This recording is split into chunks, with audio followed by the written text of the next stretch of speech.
Sindh high court में PTI ममनुआ funding case, FIA inquiry के खिलाफ साबिक गवर्नर सिंध इमरान इस्माइल, नजीब हारून और दीगर की दरखास्तें। सिंध हाई कोर्ट का डायरेक्टर एफआईए को इंक्वायरी रिपोर्ट पर फैसला करके रिपोर्ट पेश करने का हुक्म। बात कर लेते हैं, कराची से ज्वाइन कर रहे हैं अब्दुल हसीब, अपडेट कीजिएगा।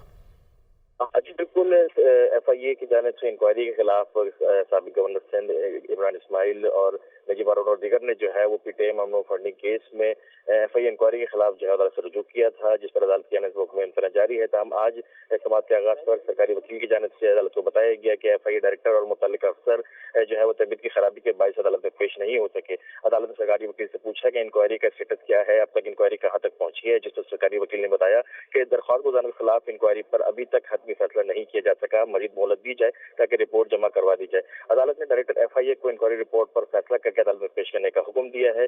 दरख्वास्त में ये मौका इख्तियार किया गया था कि एफआईए ने ठीक है, सिंध हाई कोर्ट में पीटीआई ममनुआ फंडिंग केस से मुताल्लिक अब्दुल हसीब अपडेट कर रहे थे, बहुत शुक्रिया।